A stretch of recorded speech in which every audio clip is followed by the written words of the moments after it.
नमस्कार। आज फिर आपका स्वागत है। हमने पिछली कक्षा में देखा बहुपद के शून्यक और उसके गुणांकों के बीच संबंध हमने सत्यापित किए।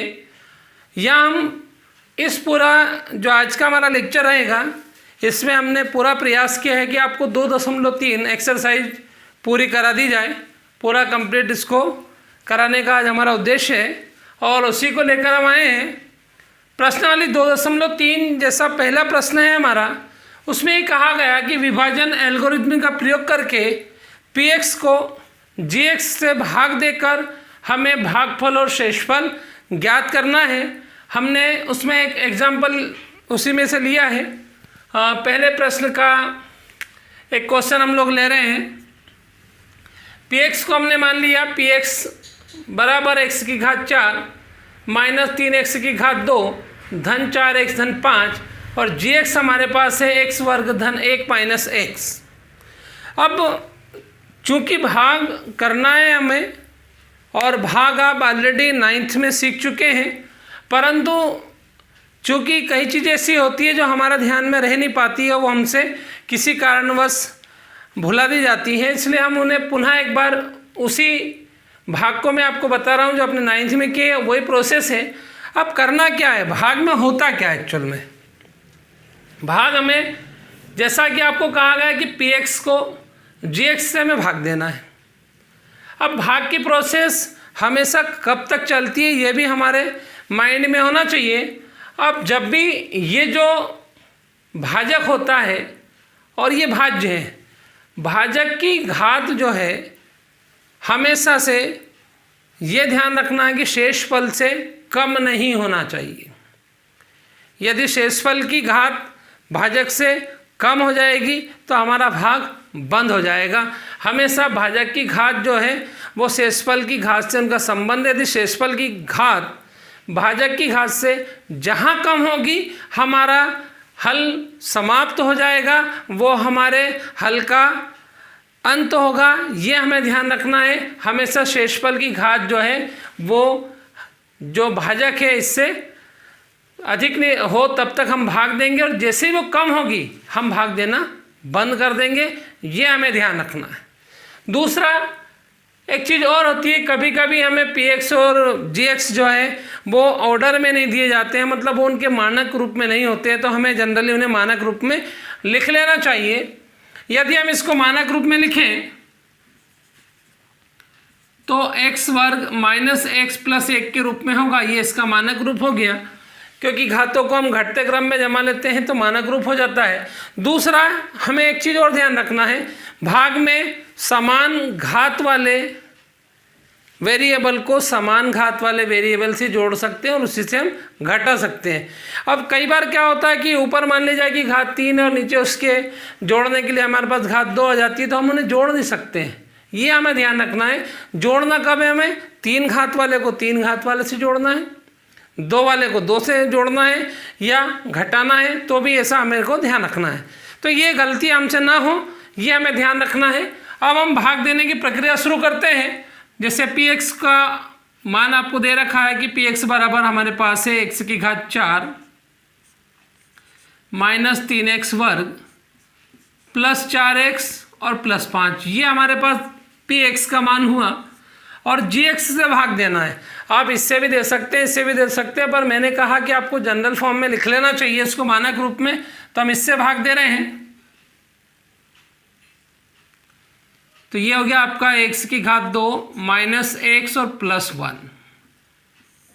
अब भाग हमने देना है, हमें करना क्या है, पहले पद जो उच्चतम घात वाला पद है उस उच्चतम घात वाले पद को भाजक की उच्चतम घात वाले पद से भाग देने पर हमें भागफल का पहला पद प्राप्त होता है।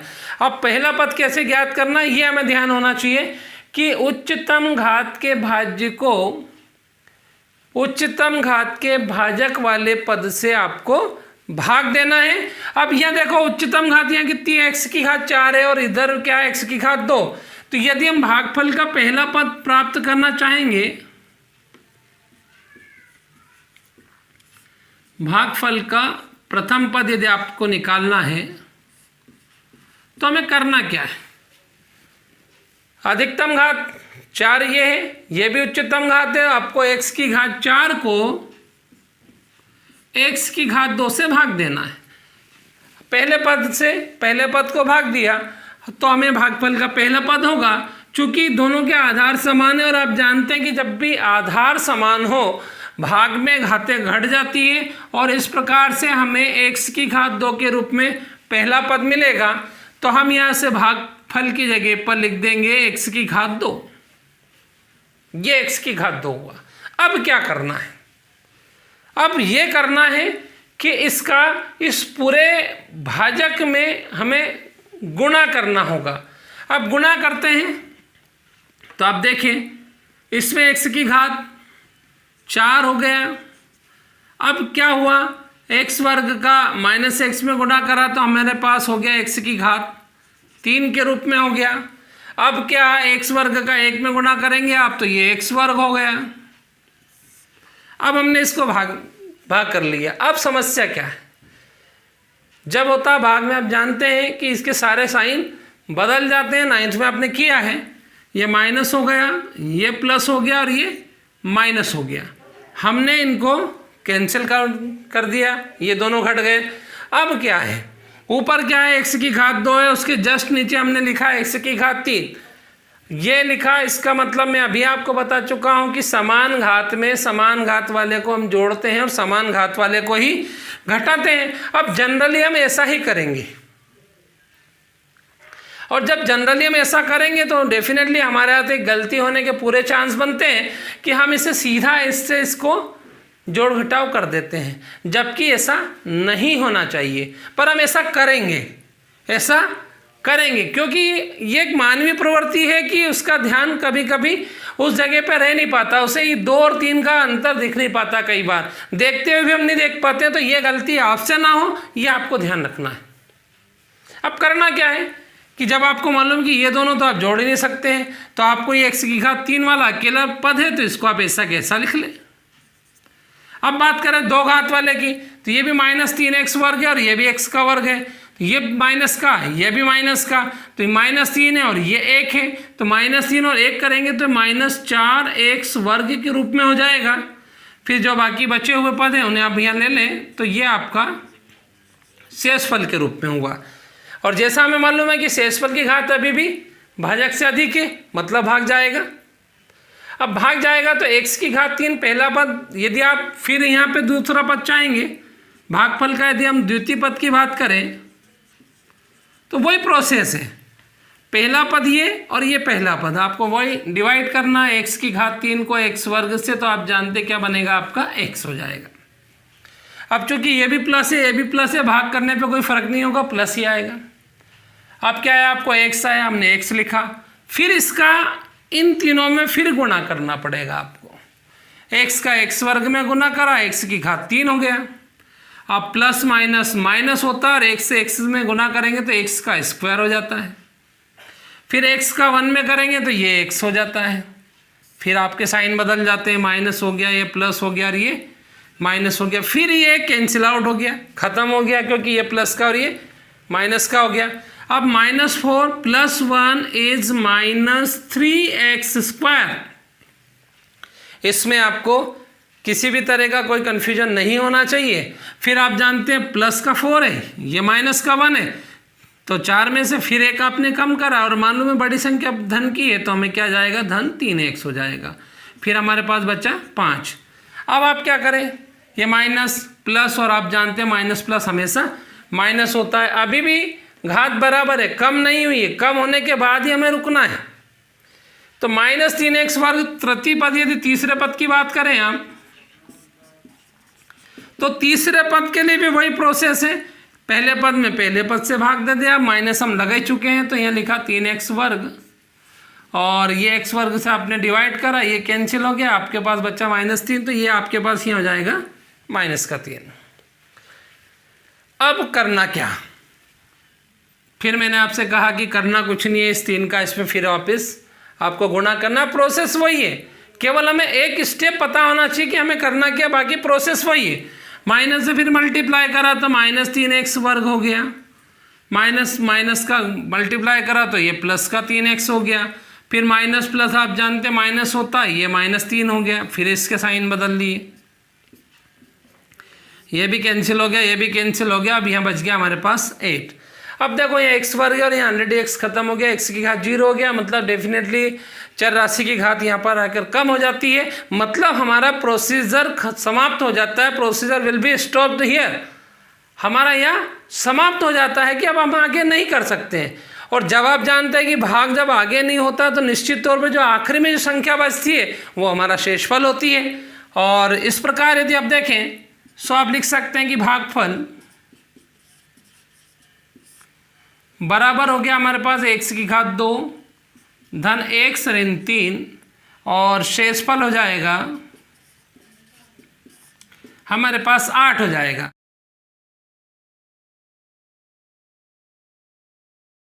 ये शेषफल 8 हो गया। अब समस्या यदि अपने को ऐसा लग रहा हो कि हमारे पास यहाँ घात 2 है और ये घात 3 है और इधर 2 घात वाला आ रहा है, और यदि हमें ऐसा लगता है कभी कभी कि हो सकता है हमारे यहाँ तो ये त्रुटि हो जाए कि हम इसको इसमें जोड़ घटाव कर पाएँ या इसको इसमें कर दें, ऐसी गलती है वो ना मानवीय त्रुटि है, ऐसा नहीं कि नहीं हो सकता है, ये पॉसिबल है। तो हमें क्या करना है, इस गलती से बचने के लिए भी हमारे पास एक हल है। हमें क्या करना है, हमें कुछ नहीं करना है, इसको भी अरेंज करके लिखेंगे। ये तो आपने अरेंज करके लिख ही रखा है। हम क्या करेंगे, इसे घातों को घटते क्रम के रूप में जमाते हुए लिख लेंगे। ये आपके पास x की घात 4 है। अब आप देखें इसमें 3 घात वाला कोई पद नहीं है, हम 3 घात वाले पद के रूप में भी इसमें बना लेते हैं। हमने लिख लिया प्लस 0x की घात 3। आप जानते हैं इसका मतलब 0 होता है, और 0 को किसी भी नंबर में जोड़ो तो कोई फ़र्क नहीं पड़ता है, हम जोड़ भी सकते हैं घटा भी सकते हैं, कोई अंतर आता नहीं है, वही रहता है। हमने 0x की घात 3 के रूप में एक पद नया बना लिया, फिर हमारे पास हो गया 3x की घात 2, फिर हो गया हमारे पास 4x और फिर हो गया 5। अब क्या है, पहला पद निकालने का तरीका वही है, पहले पद को पहले पद से भाग दिया तो x की घात 2 आया, फिर इसका इसमें गुणा करा, एज इट इज़ वही करना है जो कर रहे हैं। फिर इसमें करेंगे तो माइनस का x की घात 3 हो गया, प्लस इंटू प्लस आप जानते हैं प्लस होता है, ये x स्क्वायर हो गया। अब जैसे आप इनके चिन्ह बदलेंगे ये तो कैंसिल आउट हो जाएगा।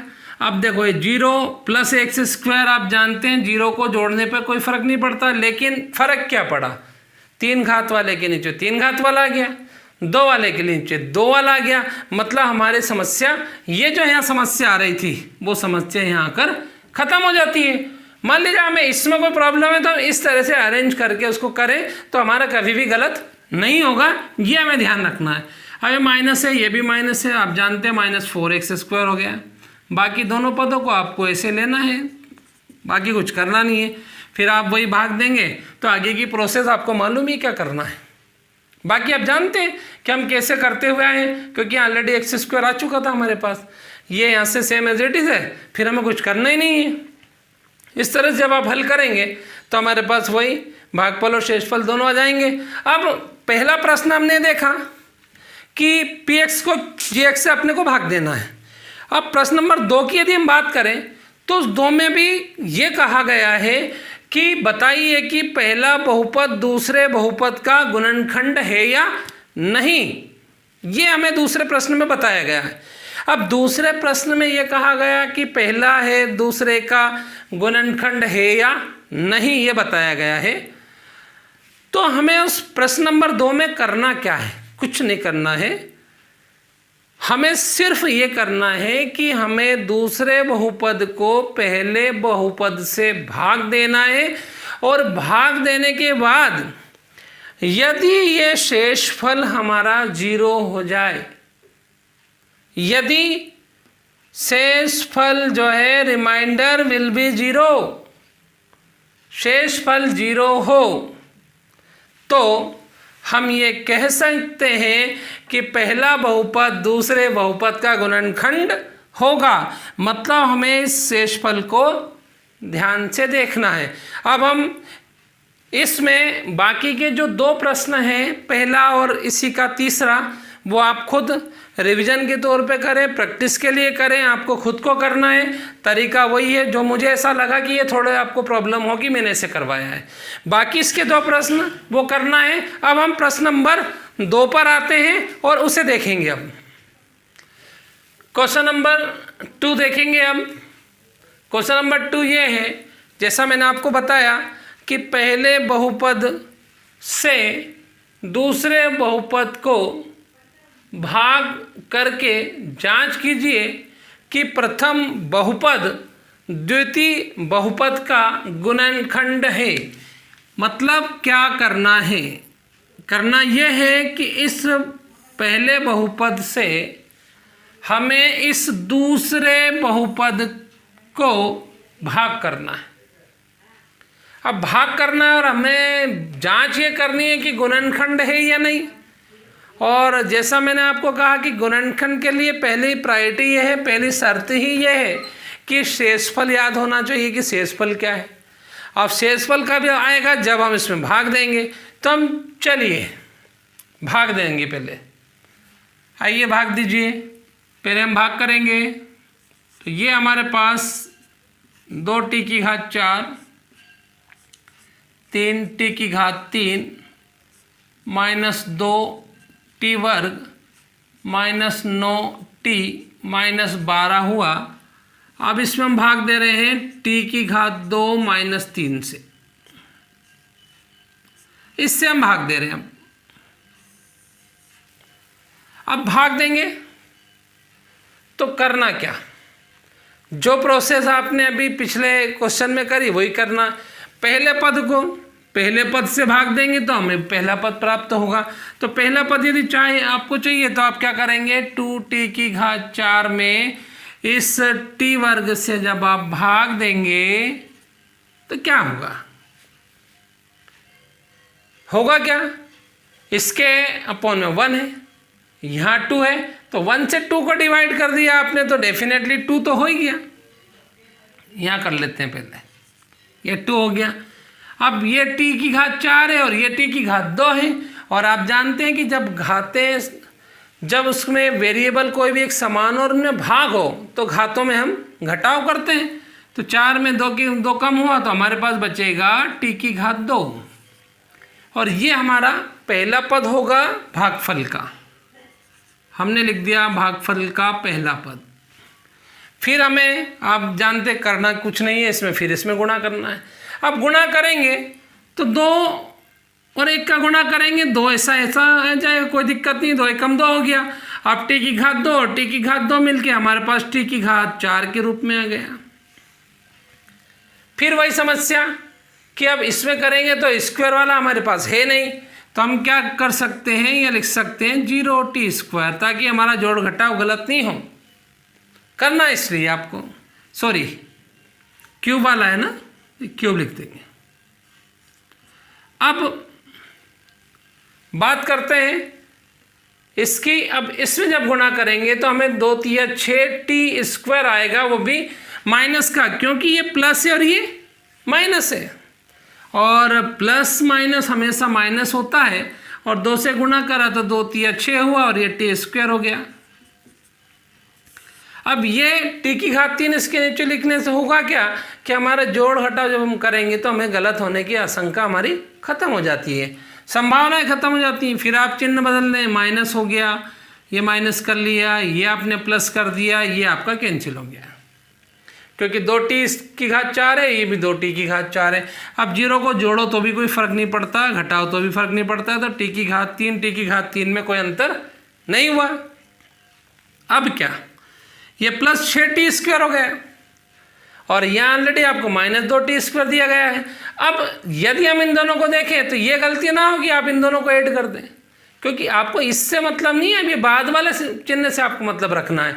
तो 6 में से 2 कम हो जाएगा तो 4 बचेगा, और बड़ी संख्या हमारे पास प्लस के रूप में है तो प्लस का 4t² बच गया हमारे पास। फिर ये ऊपर से वही ले लें जो है। अब क्या आएगा, फिर इस पद से इस पद को फिर आप डिवाइड करने लगे। फिर आप जानते हैं 3 ऐसा के ऐसा हो जाएगा और t केवल 1t हो जाएगा। क्यों होगा आप जानते हैं इस चीज़ को, क्यों होगा? क्योंकि 3 - 2 करेंगे तो 1 होगा, इसलिए होगा। ठीक है, और ये 3 कहाँ से आया आपको मालूम है? यहाँ 1 का भाग जब 3 में देंगे 3 बार जाएगा, तो फिर हम यहाँ लिख देंगे इसको क्या, 3t लिख देंगे। 3t लिख दिया हमने। फिर आप गुणा करेंगे तो इसका फिर गुणा करा तो 3 और t की घात हो गया 3, और आप जानते हैं प्लस माइनस माइनस 3 × 9t होगा, तो 9t को हम 9t के नीचे लिख देते हैं। यहाँ कुछ नहीं है तो आप 0t² के रूप में इसको लिख सकते हैं। ठीक, अब इसका गुणा हमने कर लिया, प्लस और माइनस से गुणा किया तो माइनस होगा। ये हमसे भूल हुई जो हमें नहीं करना है। ये होता है जनरली, ऐसा हो ही जाता है, तो हमें ये नहीं करना है, क्योंकि प्लस और माइनस यदि हमने इसको ध्यान रखा या इसको ध्यान रखा तो गलत हो जाएगा। हमें ये कंफर्म करना है कि प्लस इंटू माइनस माइनस होगा, वो गलती हम ना करें। तो ये माइनस हो गया, ये माइनस हो गया और ये प्लस हो गया, ये कैंसिल हो गया, ये भी कैंसिल हो गया। बचा क्या, 4t² बचा है, और क्या बचा है, -12 बचा है।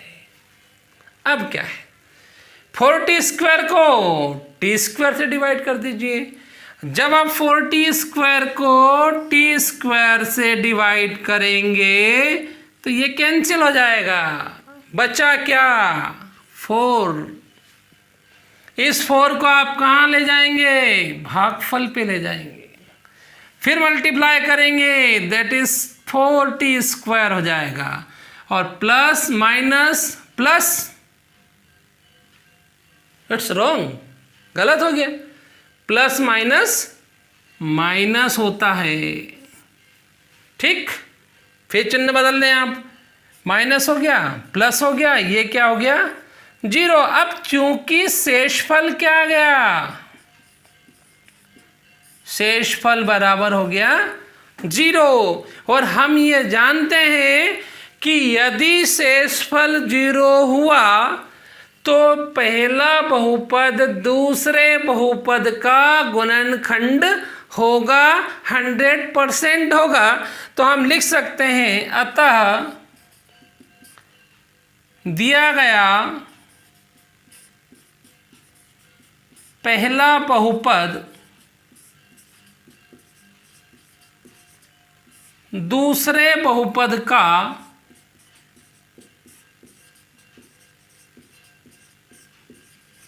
गुणनखंड होगा, गुणनखंड होगा। अब ये हमारा प्रश्न नंबर 2 हुआ।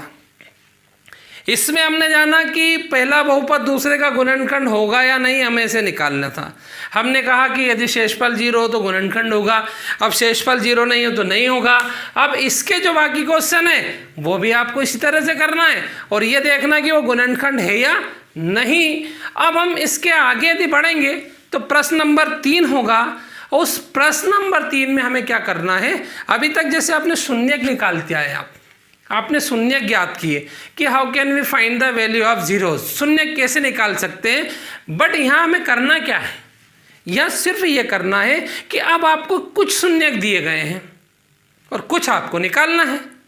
तो अब हम प्रश्न नंबर 3 देखेंगे कैसे करेंगे।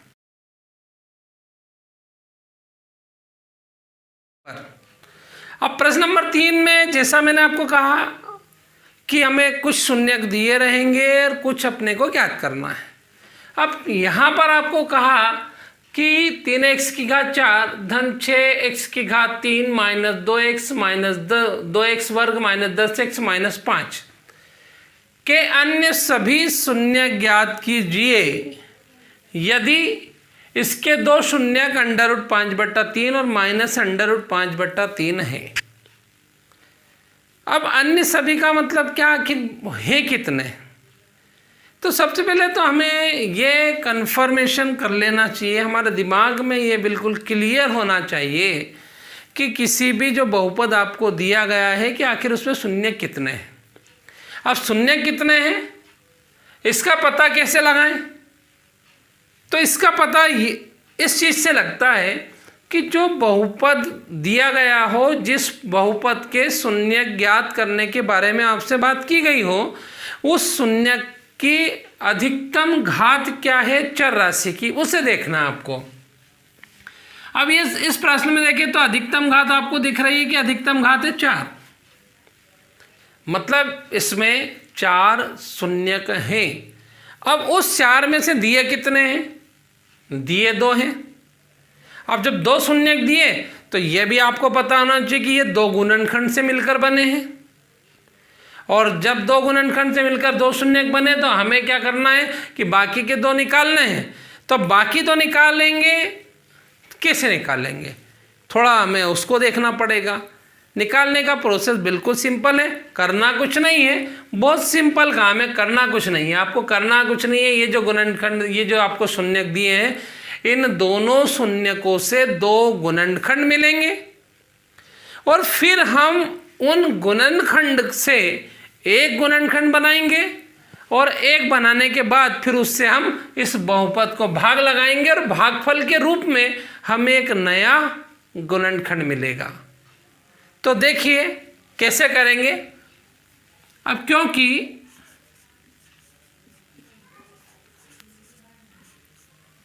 बहुपद के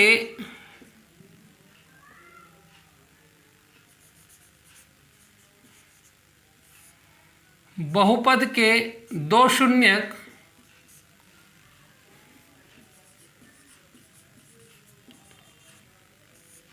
√5/3 व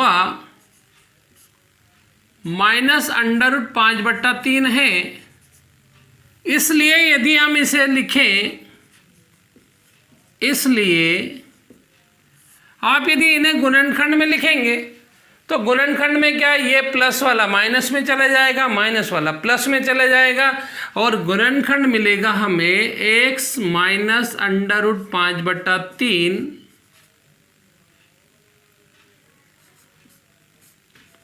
और दूसरा हमें मिलेगा माइनस वाले से प्लस वाले में आ जाएंगे, प्लस √5/3।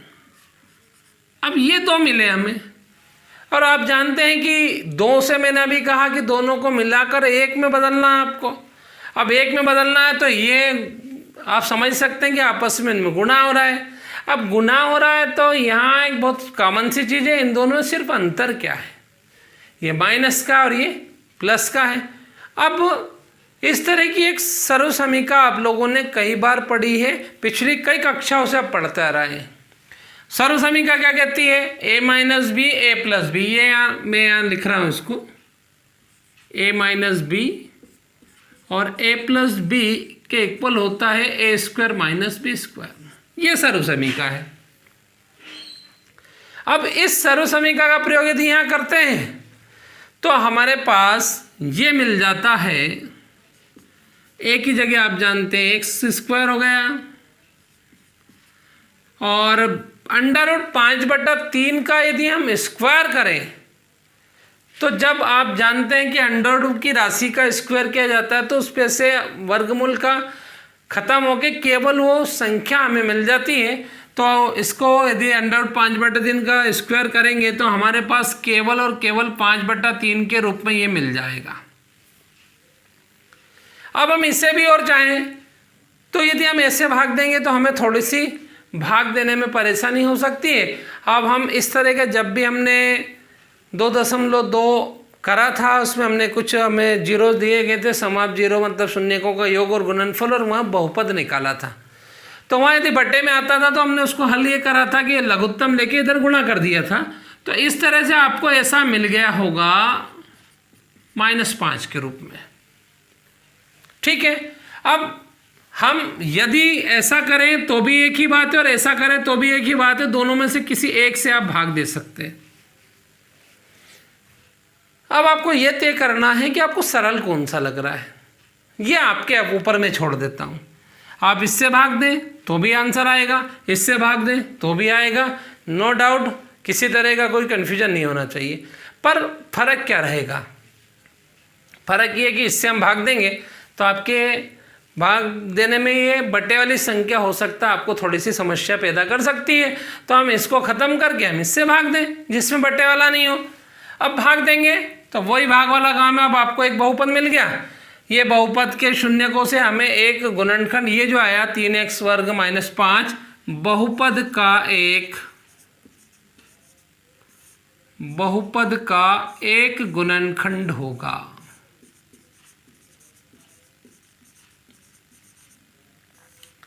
ये बहुपद का एक गुणनखंड होगा। अब जब एक गुणनखंड आ गया तो हम क्या करेंगे, इससे भाग देकर भागफल के रूप में दूसरा गुणनखंड प्राप्त करेंगे। तो अब हम क्या करेंगे, अब दिए गए बहुपद को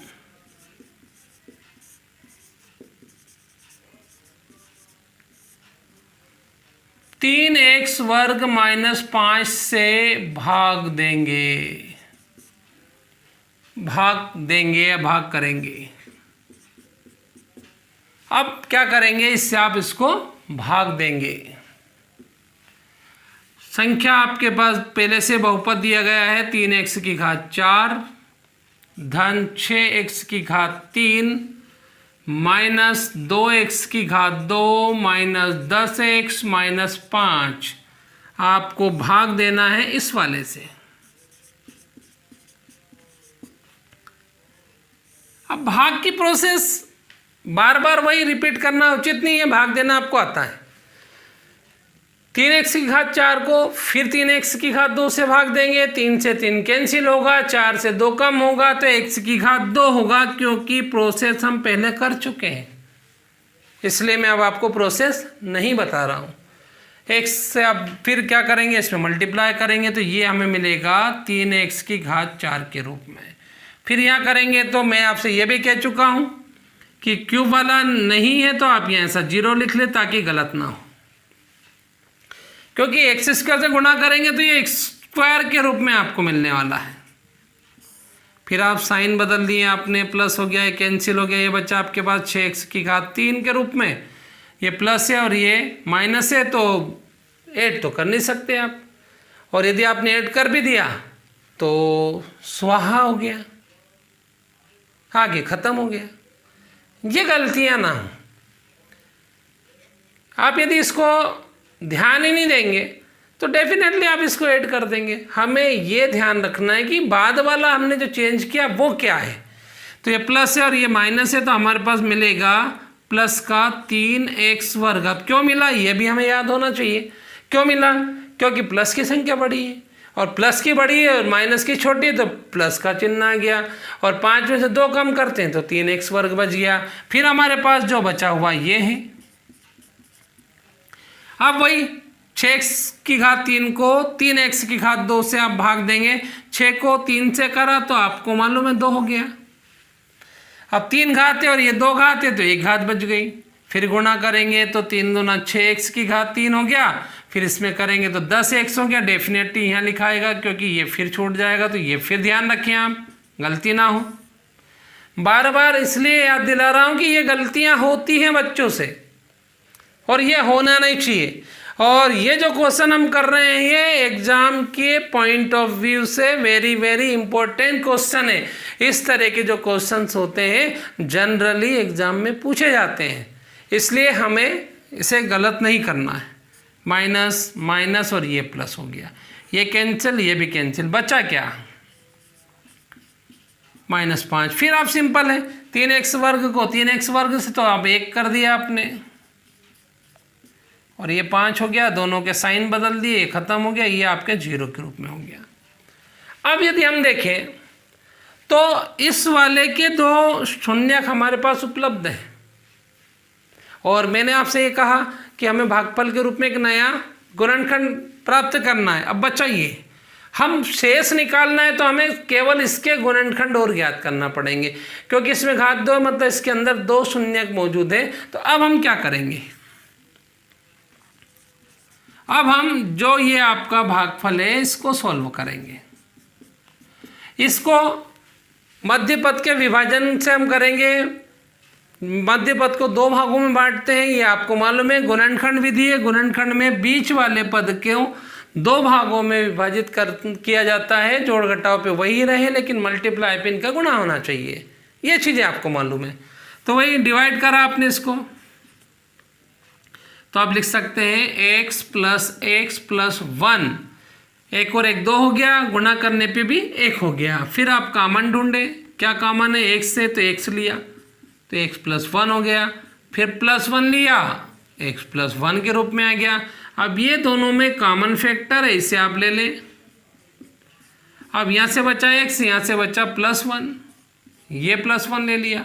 अब क्या है, हमें चाहिए 0, तो हम इसके बराबर भी 0 रखेंगे और इसके बराबर भी 0 रखेंगे, जिससे कि हमें 0 मिल जाएगा। अब यदि आप रखें x सन 1 बराबर 0, तो x का मान हो गया -1, और यदि दूसरा भी करें आप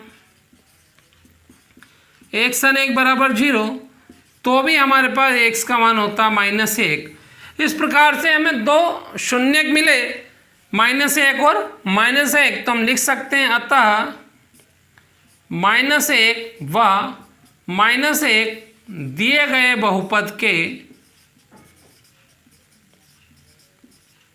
बहुपद के शेष शून्यक हैं, शेष शून्यक हैं। अब इस तरह से आपने दोनों शून्यक निकाल लिए, तो ये हमारा प्रश्न नंबर 3 हो गया है। इसी से एक एग्जाम्पल आपके बुक में है, आप उस एग्जाम्पल नंबर 9 को नोट करें, उसे करना भी है आपको। उदाहरण नंबर 9 आपको सेल्फ करना है, समझना है। इसके बाद भी यदि आपको किसी तरह का कोई भी कन्फ्यूजन रहे तो आप कभी भी मेरे को पूछ सकते हैं। और दूसरा बात करते हैं प्रश्न नंबर 4 की। ये हमारा 3 खत्म हो गया है, इसमें कोई आपको डाउट होना नहीं चाहिए। अब चौथा प्रश्न में क्या है, चौथा बहुत सिंपल सा क्वेश्चन है, हमें केवल भाग देना है। हमें ये दिया गया है कि x की घात 3 माइनस 3x वर्ग धन x धन 2 बहुपद को gx से आपको भाग लगाना है, और उसके बाद में आपको भागफल और शेषफल दोनों दिए गए हैं। भागफल हमारा वहाँ x माइनस 2 के रूप में दिया है, और जो शेषफल है आपका -2x धन 4 है। और ऐसी कंडीशन में आपसे पूछा गया है कि gx की वैल्यू ज्ञात कीजिए, तो हमें कुछ नहीं करना है, भाज्य बराबर भाजक गुणित भागफल धन शेषफल की प्रयोग करेंगे, और वहाँ से जब उसे सॉल्व करेंगे तो आपको भाज्य अलग हो जाएगा और शेषफल, और उससे मिलाकर आप एक भाजक नया प्राप्त कर लेंगे और gx को बहुत आसानी से ज्ञात कर सकते हैं। ठीक है, मीट अगेन सून।